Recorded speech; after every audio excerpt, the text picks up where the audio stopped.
football. Here we are. We made it to round 4 in our average draft position discussion videos here. Grinding and pounding out these ADP videos for you.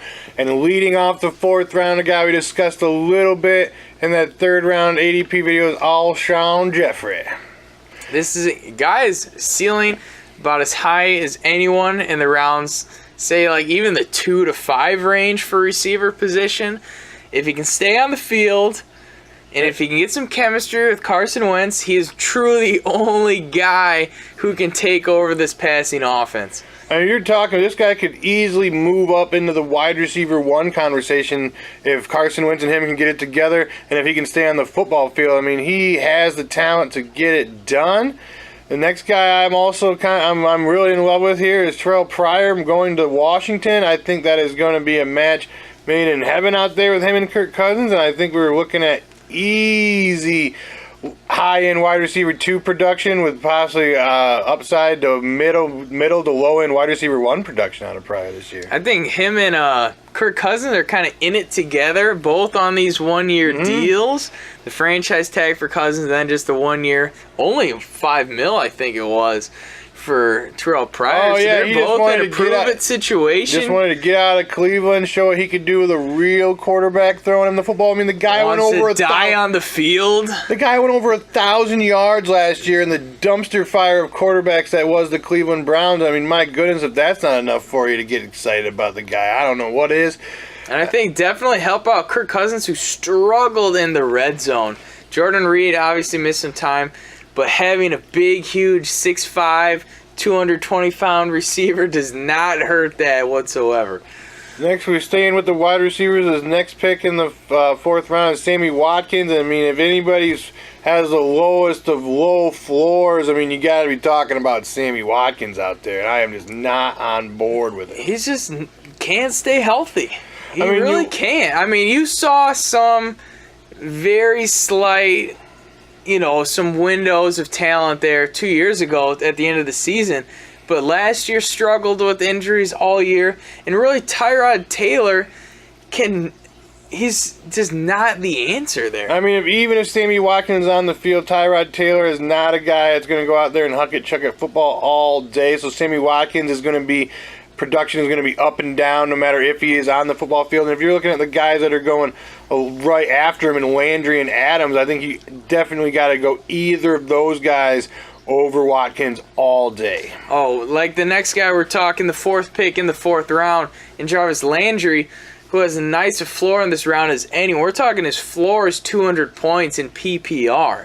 That is very nice for you. Oh, yeah. Guy is going to get out there, definitely going to get that anywhere from 90 to like 110 catches. He is going to be getting it done. He's not a yard per catch guy. He's not really a touchdown guy. But if you're looking for a solid wide receiver 2, Jarvis Landry is a very safe play. And next we got a couple of Packers coming up here in Ty Montgomery and Devontae Adams. And I'm kind of on both of these guys, especially on the Devontae Adams mid-4th rounder here.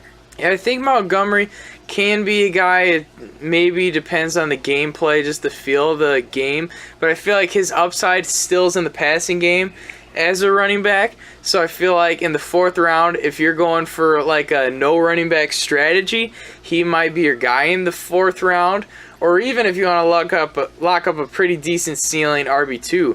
But in terms of Devontae Adams, this guy went from being absolutely nothing 2 years ago to a very, very nice play, a very nice addition for Rodgers. Yeah, finished as a low-end wide receiver 1 last season. His touchdowns probably going to go down from 12, but I think his catches will be up. I think his yards will be up, and overall, I think he's going to be about the same amount of fantasy points as he was last year. And if that's the case, great 4th round value. Yeah, if that's the case, we're talking low-end wide receiver 1 to maybe mid-range wide receiver 2 in the 4th round is a very nice option. I just don't see any way that this guy absolutely goes out there and disappears. I just don't think that is an option. I think his floor is at least reasonable right now, so you can go out there and he's at least going to bottom of the barrel, going to produce you that low-end wide receiver 2 numbers. But I just think he is definitely in there for that high-end wide receiver 2, borderline wide receiver 1 numbers if he's on the field with Aaron Rodgers all the time. Oh, they'll be chucking the ball. They really do not want to run the ball. And especially with their defense not being that great, they're definitely going to be having to put some points on the board. And who does it better than Aaron Rodgers slinging it? Jordan Reed and a tight end off the board. At this point, I'm not really on the Jordan Reed when you get the value, the likes of like the Rudolph and like the 7th or 8th round of these drafts. I just don't think a guy like Jordan Reed is something you need to be taking a risk on. And Carlos Hyde is another guy I'm not really on. You start looking at these guys that are going in a couple 5th, maybe 6th round, and Edelman and Crowder. I think there's no way you can't get on like Edelman or Crowder over the likes of Jordan Reed and Carlos Hyde. At least those guys are out there playing football. If we're looking at Carlos Hyde, there's legitimately 3 to 5 backs that I love way more than him in the 5th or 6th round. If we're talking Tevin Coleman, we're talking Dalvin Cook, we're talking Danny Woodhead, we're talking Gillislee. Give me the upside of Powell over Carlos Hyde. I know it's crazy, but Carlos Hyde, I feel like, obviously can't stay healthy as well. And then they bring in Joe Williams, who they draft, who offensive coordinator, now head coach Shanahan absolutely loves. He's his boy that he drafted him, pounding tables to get. They say it's a true competition in the backfield. They're not handing the ball to Hyde, so that is not a good sign for him. We got big upside coming up next in Tyreek Hill, and I'm kind of on love with it with this mid to late 4th round pick here.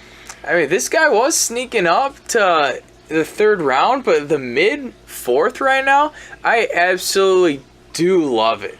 I am in love with it. He is going to be on the field for probably for every play except for a goal line package. If we're talking last year, he played over 40 snaps in a game once all season. So he basically played half a season. Not to mention he had only like 15 to 20 PPR points less than Amari Cooper on the season. I think it was 11. I think it was 11 fewer PPR points than Amari Cooper last year. So this guy's upside is absolutely ridiculous. He has legitimate back-end wide receiver 1 upside with how much he's going to be on the field. And he is really the only other guy, literally the only guy in this offense besides Travis Kelce here. He's going to be in the backfield on some of these carries. Another guy with a very high floor, guy you can almost write down for 200 PPR points, like we said with Landry earlier. Another guy you can get here in the 4th round is Michael Crabtree in this 3rd to last pick in the 4th round, and I'm in love with that value. I think he goes a little bit over a full 2 rounds later than Cooper. And if you're looking for a guy who's outscored Cooper those last 2 seasons, that's Michael Crabtree. Even if Cooper, takes the next step and becomes an elite wide receiver, I really don't think Crabtree's going anywhere. No, Michael Crabtree is not. I don't think he's getting worse. No, I think you can write him down for at least 200 fantasy points. We got very high upside coming in next at Martavis Bryant, and if he's playing football for the Steelers, I am about this pick. I think you can. If he's playing football, he is locked in 10 to 12 catches or 10 to 12 touchdowns minimum. This guy is an absolute TD machine. He's just an absolute ball. freak. He's a screen pass guy. He is eating out there, and I had him in leagues when he came out there to maturation out there on the field. It was glorious, people. So if he can finally get back on there and stay back on there, we might be talking about, like we said, with a lot of these guys being wide receiver 2, wide receiver 1. I think top 15. This guy could be entering the top 15 conversation out there with Roethlisberger at the helm.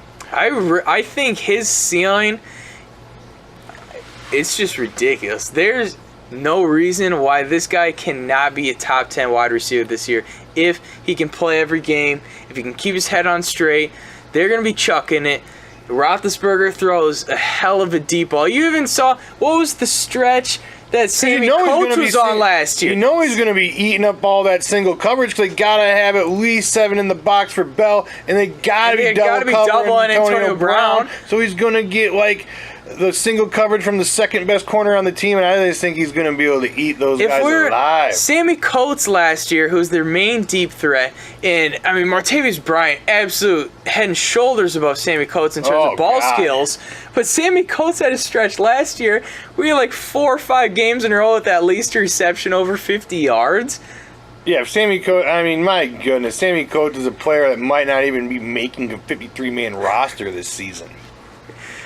We got Spencer Ware, the last pick here in the 4th, and that's just pretty much unsavory. I hate it. That's something I'm not about. You can get Kareem Hunt much later. I think Kareem Hunt has much more upside to take over the workhorse role in this offense. I mean, Spencer Ware last year is a very, very, very boring back end running back 2 for you. If you're taking Spencer Ware, I mean, talking about Drew Brees is still available here. I think I'm not really on that quarterback level, like I've said, but I mean, Drew Brees is definitely a better play over Spencer Ware. Oh, some guys going in the early 5th. We're talking Brees. We're talking Julian Edelman, who has an extremely nice floor. We're talking Jamison Crowder, who I think is going to push for 100 catches. But if you really want a running back there, and I think you pass on Spencer Ware, you take a Coleman, you get a Cook, you get a Gillislee, you get a Woodhead, one of those guys. I'm a believer in that Gillislee and that Dalvin Cook. I mean, I think if you can get one of those guys there, I think the upside. I mean, Spencer Ware just has such terrible ceiling. It's awful. You saw it last year. He had the humongous week 1 out there, but other than that, I mean, it was pretty boring down the stretch for him. He got, what do you have, like 7 catches week 1, and after that, he never had over 3 the rest of the year. never over 3 for the rest of the season. And a lot of people are sleeping on Woodhead. I feel like even the likes of Charkandrick West was eating into a lot of series there toward the last 4 or 5 games of the season. If you're looking at Danny Woodhead, I believe the last 2 full seasons he's played, he's been a top 12 PPR back. And you get Danny Woodhead a little bit later than this old Spencer Ware business we're talking about. Oh, yeah. I think you can get a guy like Crowder who can break out and see 200 points when we're talking 100 catches, 1,000 yards. And if you want to wait a full round and get a Cook, get the high upside there, I think that is definitely the play, and let someone else take Spencer Ware. All right. Thanks for tuning in, old tankers out there. Make sure you subscribe below. Hit us up with them comments. Give us a thumbs up. Give us a like. We appreciate it so much. Got any questions? We will answer them for you. And if you just want to leave us a comment below talking about football, a little conversation, a little convo, we are interested in that too. We do. Thank you very much for watching. We will see you again soon. See you later.